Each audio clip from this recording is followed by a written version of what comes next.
In 1845, a mysterious fungus swept across the fields of Ireland.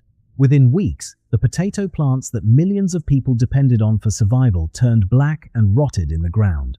The smell of decay hung over entire counties. Families who had eaten nothing but potatoes for generations suddenly had nothing at all. Over the next 7 years, roughly 1 million people starved to death, and another million fled the country on overcrowded ships, many of them dying at sea before they ever reached land. It was one of the worst humanitarian disasters of the 19th century, and at the center of all of it was a single crop, a lumpy, dirt-covered root vegetable that most of Europe had refused to eat just 100 years earlier. That was 1845. But the story of the potato starts thousands of years before any European ever laid eyes on one. The Andes Mountains, roughly 8,000 years ago. High above the cloud line in what is now southern Peru and Bolivia, wild potato plants grew scattered across the rocky, wind-swept soil at altitudes above 12,000 feet. These were not the golden, starchy potatoes you would recognize today. They were small, some no bigger than a walnut. They were bitter, and they were genuinely toxic.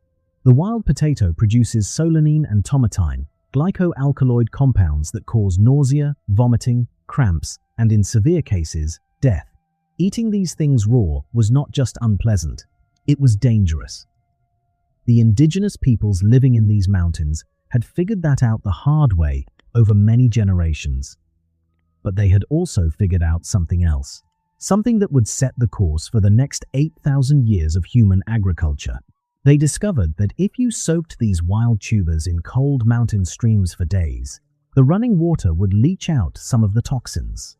If you then exposed the soaked potatoes to repeated cycles of freezing and thawing at high altitude, where nighttime temperatures regularly dropped below zero, you could break down the remaining harmful compounds and make them safe to eat. It was a painstaking, multi-day process that required patience, experimentation, and an intimate understanding of chemistry that these ancient farmers would never have described in those terms. But it worked. And over thousands of years, through careful selection of the least bitter tubers and replanting of the mildest specimens generation after generation, Andean farmers slowly bred the poison out and the starch in. They did not know the word genetics. They were doing it anyway. By the time the Inca Empire rose to dominance across western South America around the 1400s, the potato had become something extraordinary. Inca farmers, working the terraced agricultural fields carved into the steep mountain slopes around Cusco and throughout the highland provinces, cultivated more than 3,000 distinct varieties. Some were bright yellow, some were deep purple, some were red, white, or blue. So dark, they looked almost black. They came in shapes ranging from perfectly smooth and round to gnarled, twisted, and lumpy, in ways that would have terrified a modern grocery shopper. Each variety was suited to a specific altitude, a specific soil type, a specific microclimate. The Inca did not just grow potatoes, they had built an entire agricultural science around them. And through that science, they had built a civilization. And they solved a problem that would stump European farmers for centuries after them. Storage. Fresh potatoes rot. In a world without refrigeration, that is a serious problem. But the Inca technique for making chuno was brilliant in its simplicity. Farmers would spread freshly harvested potatoes across flat ground at high altitude and let them freeze solid overnight in the bitter Andean cold. The next morning, as the intense equatorial sun warmed the mountainside, families would walk over the frozen tubers barefoot, squeezing out the moisture with their feet. They repeated this cycle of freezing and stomping for several days until what remained was a light, chalky, bone-dry block that weighed almost nothing. Chuno could be stored for 5 years, 8 years, 10 years or more without spoiling. It was arguably the first processed food in human history, and it was a logistical miracle. It fed Inca armies on long military campaigns across the Andes. It sustained entire cities during lean harvest years. It was so central to Inca life that the Inca measured time partly by how long it took to cook a pot of potatoes, and they measured distance partly by how much chuno a traveler needed to carry between 2 points. This was not just a crop. It was the foundation of one of the largest empires in the pre-Columbian Americas. But the people who would eventually introduce the potato to the rest of the world had absolutely no appreciation for any of this. When Spanish conquistadors arrived in South America in the 1530s, they were looking for gold and silver. They found both, in staggering quantities. What they barely noticed, and certainly did not value, was the ugly little tuber that the people they were conquering ate at nearly every meal. Spanish soldiers and administrators did bring a few potatoes back to the Iberian Peninsula sometime around 1570, but nobody was particularly excited about it. There were no celebrations, no royal proclamations. Potatoes were given to sailors on long voyages as cheap provisions to prevent scurvy, and they were donated to hospitals and monasteries as food for the sick and the poor. The Spanish crown, which was busy counting Inca gold, had absolutely no interest in promoting a food that came from people they considered savages. This decision seemed small at the time. It was not.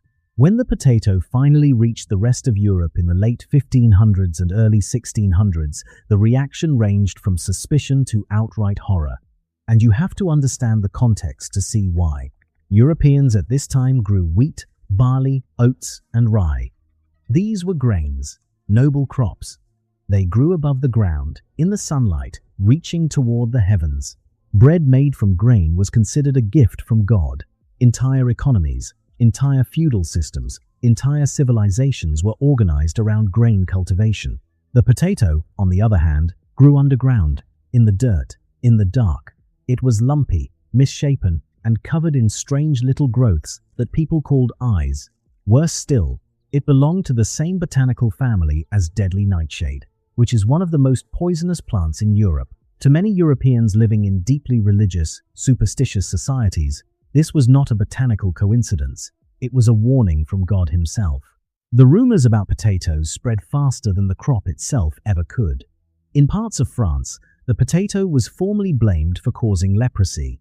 The Parliament of Besançon actually banned potato cultivation in 1596 on the grounds that it spread the disease. In Russia, the Orthodox Church called the potato the devil's apple and warned that eating it was a sin against God. In parts of Germany and Switzerland, people believed potatoes caused flatulence, uncontrollable desire, scrofula, which is a form of tuberculosis that causes grotesque swelling in the neck, and general moral corruption. Scottish Presbyterians refused to eat potatoes because the word potato appeared nowhere in the Bible, and therefore the crop could not possibly be intended by God for human consumption. And no, that is not something anyone made up. That was a real theological argument made by real clergymen in real churches. For nearly 200 years after arriving in Europe, the potato sat in gardens, mostly as a botanical curiosity. Wealthy people grew it as an ornamental plant. Its delicate purple and white flowers were considered quite attractive. Marie Antoinette reportedly wore potato blossoms in her hair at French court events.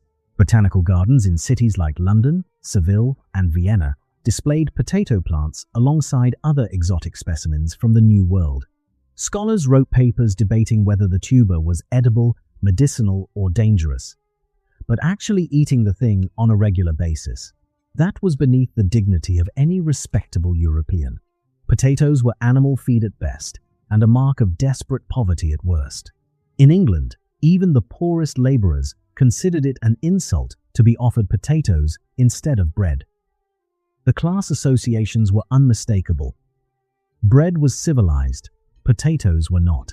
For a while, the potato seemed stuck in this humiliating position, a rejected, misunderstood crop growing in the margins of European agriculture while millions of people went hungry around it.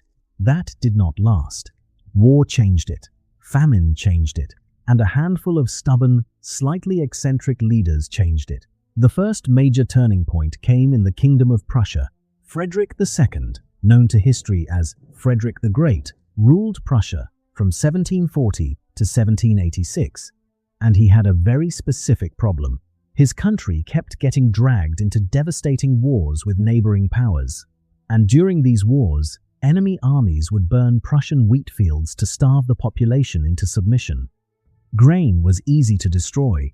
You just set fire to it and watched it burn.